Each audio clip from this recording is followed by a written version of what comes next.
Halo people, jumpa lagi sama kita di Plus Plus Film. Gimana nih kabarnya? Semoga baik-baik aja ya, biar bisa terus nonton video dari Plus Plus. By the way, kali ini kita akan melanjutkan episode lanjutan dari Peaky Blinders. Setelah berbagai macam konflik yang harus dihadapi Thomas dengan pihak kepolisian terkait senjata curian, ini Thomas harus mendapat masalah baru akibat berkelahi dengan Klan Lee di Pekan Raya. Dan Thomas juga harus menghadapi Billy Kimber yang mulai mengendus kecurangannya di pacuan kuda. Kira-kira bisa nggak ya kali ini Thomas menyelesaikan masalah barunya? Apalagi lawannya adalah sekelas Billy Kimber. Nah, daripada makin penasaran, langsung aja yuk kita saksikan cerita berikut ini. Tapi sebelum mulai, jangan lupa matikan lampu, pasang headsetnya, and this is it. Peaky Blinders Season 1 Episode 2. No playing, happy YouTube, and chill.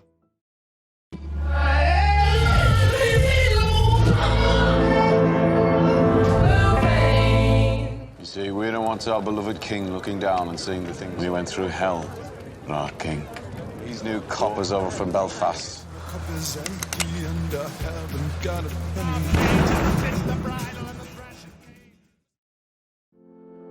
Thomas mengajak Arthur dan juga John untuk mengunjungi Pekan Raya. Akan tetapi di tengah jalan, Thomas mengajak mereka mampir terlebih dahulu ke camp milik Klan Lee di Gypsy untuk bertemu dengan temannya si Johnny, karena Thomas ingin membeli kuda darinya. Nah, si Johnny ini merupakan teman seperjuangannya sewaktu perang dulu, dan kini dia tinggal bersama dengan Klan Lee. Kemudian saat mereka sedang melakukan transaksi, Thomas dan Klan Lee terlibat saling ejek satu sama lain. Meski sempat dipisahkan oleh Johnny, emosi Thomas tak bisa terbendung lagi saat salah seorang anggota Klan Lee menghina ibunya. Dan perkelahian antara dua kelompok geng itu pun tak terhindarkan lagi.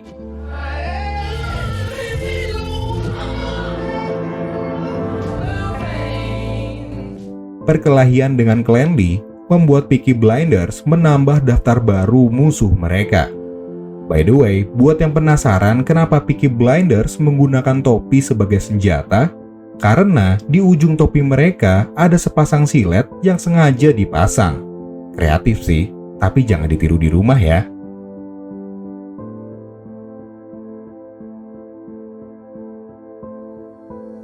Sementara itu, Inspektur Chester mulai melakukan tindakan represifnya dengan menggeledah Smallhead untuk segera menuntaskan misinya menemukan senjata yang hilang. Freddy yang saat itu sedang sleeping together sama Ada langsung bergegas melarikan diri melalui atap rumahnya. Sebab kaum komunis seperti dirinya adalah incaran utama polisi. Kemudian setelah berhasil lolos, Freddy izin pamit ke Ada karena dia akan pergi keluar kota sementara waktu sampai situasi aman.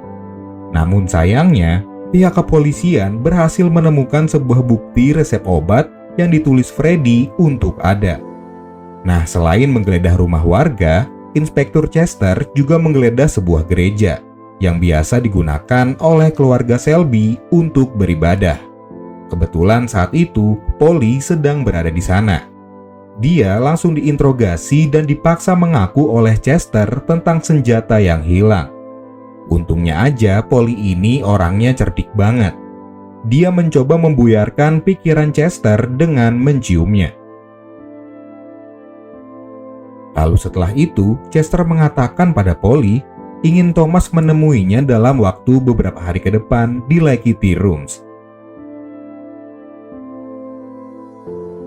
Sepulangnya Thomas dan saudaranya dari pameran, mereka dibuat kaget melihat situasi pemukiman warga telah porak-poranda pasca penggeledahan. Polly juga memberitahu kalau beberapa tempat usaha telah dihancurkan oleh polisi dan hanya menyisakan satu tempat saja, yaitu sebuah bar tempat Peaky Blinders biasa nongkrong. Hal itu ternyata sengaja dilakukan polisi untuk menjatuhkan reputasi baik Peaky Blinders di mata masyarakat Birmingham, selaku geng yang telah dibayar untuk mengamankan toko mereka. Tak terima kelompoknya difitnah polisi, Thomas mencoba memperbaiki keadaan dengan memberikan uang ganti rugi ke tempat usaha yang telah hancur. Thomas juga setuju untuk bertemu dengan Chester. Malam harinya, Thomas memerintahkan anggota Peaky Blinders mencabut dan mengumpulkan foto Raja Inggris yang dipajang. Setelah terkumpul, lalu foto tersebut dibakar. Thomas juga mengundang wartawan untuk meliput aksi protes warga terkait polisi yang represif. You see, we don't want our beloved king looking down and seeing the things we went through hell. Our king. These new coppers over from Belfast.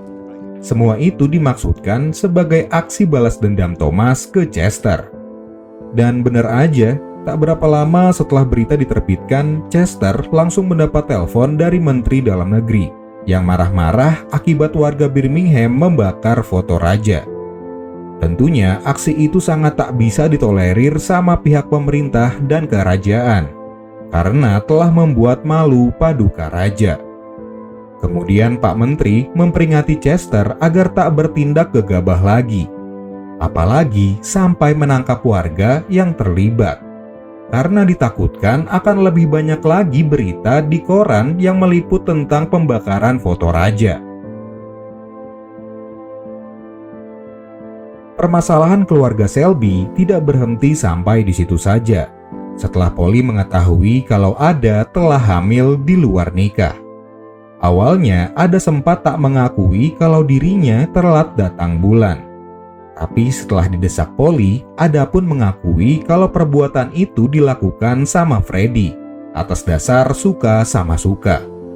Kemudian Ada juga curhat sama Polly kalau dia sampai saat ini belum juga mendapat kabar dari Freddy yang pergi keluar kota sehabis penggerebekan di rumahnya tempo hari. Di tempat lain, Thomas sedang mempersiapkan kuda yang dibeli dari Johnny untuk balapan. Paman Charlie yang melihat kedatangan Thomas ke tempatnya mencoba memberikan informasi kalau klan Lee menyatakan perang kepada Peaky Blinders dengan mengirim sebuah peluru bertuliskan nama Thomas. Paman Charlie juga menasihati Thomas supaya berhenti mencari masalah baru, yang seakan-akan dia bisa menaklukkan dunia. Thomas yang tak ingin menghiraukan omongan Paman Charlie hanya meminta maaf dan pergi begitu saja. Di tengah perjalanan, kudanya Thomas tampak syok saat mendengar suara bising dari dalam pabrik. Akhirnya, mau nggak mau, Thomas harus menuntunnya dengan cara berjalan kaki.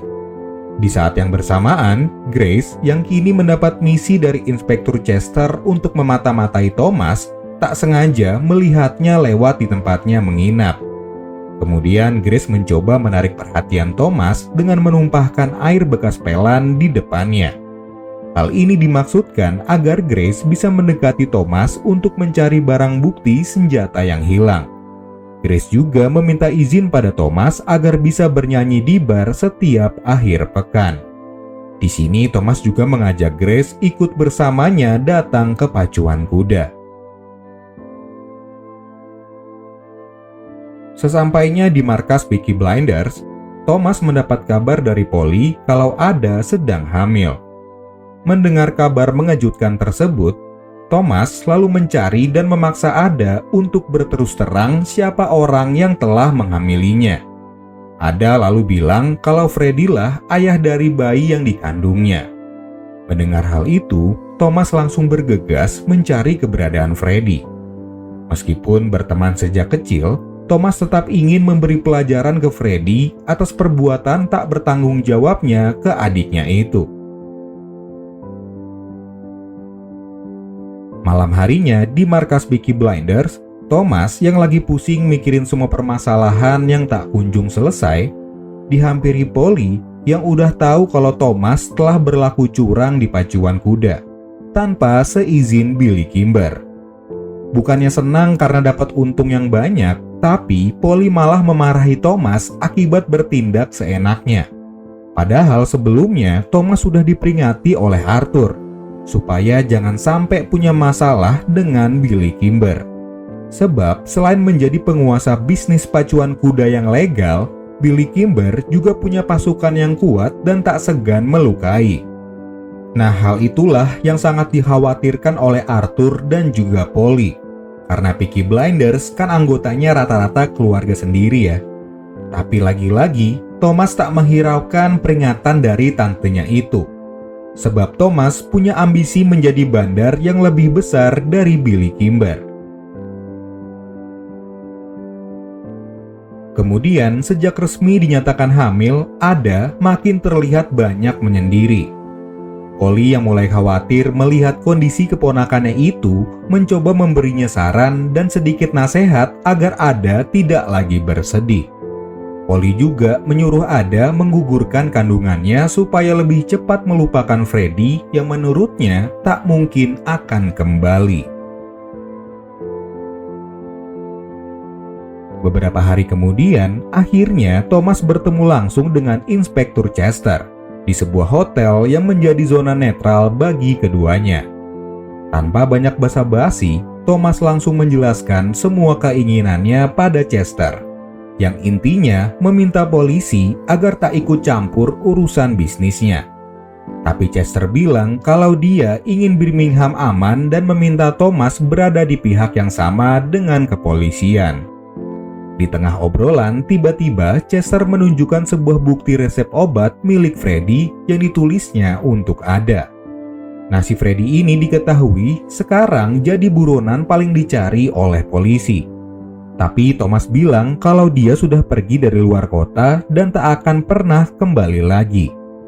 Kemudian Thomas meminta Chester untuk mencoretnya dari daftar buronan. Oh iya, karena banyaknya permintaan Thomas, Chester bertanya apa imbalan yang bakal dia dapat jika menuruti semua kemauannya. Terus Thomas menjawab kalau dia punya senjata yang selama ini dicari oleh Chester. Tapi Thomas mengancam akan menjual senjata itu ke musuh Inggris, yaitu Irlandia, jika permintaannya tak dituruti. Apalagi sampai dirinya ditangkap.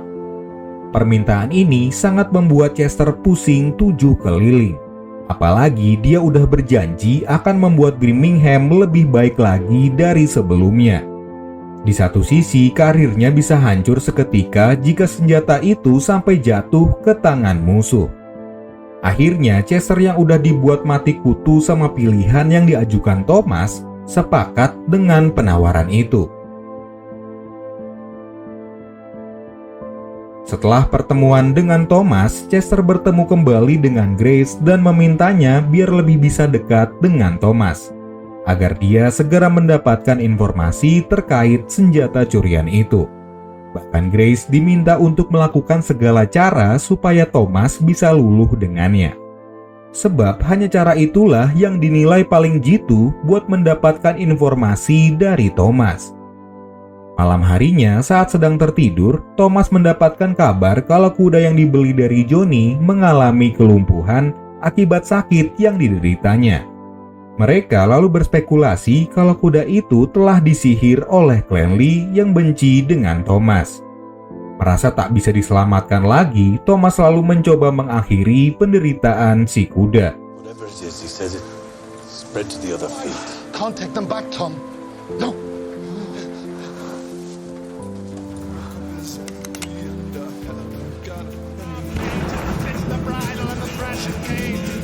Keesokan harinya, terlihat Polly dan Ada akan berangkat ke Cardiff untuk menemui dokter kandungan.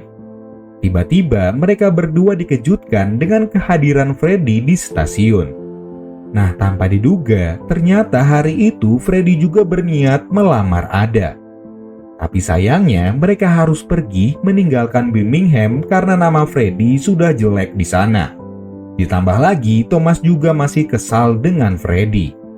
Tapi dengan lantangnya Freddy bilang akan menikahi Ada di kota Birmingham aja, dan gak takut sama ancaman kakaknya itu.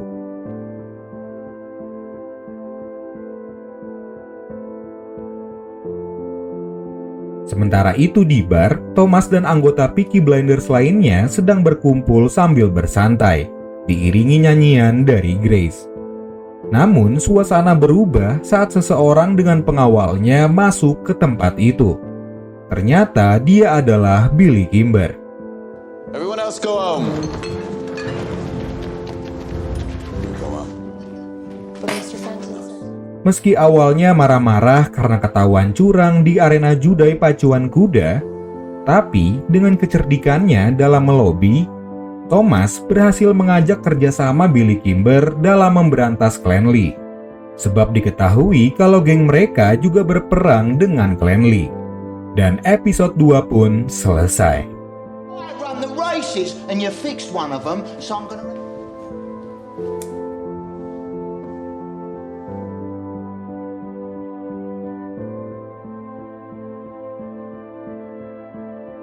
Nah, gimana nih Peaky Blinders Season 1 episode 2-nya?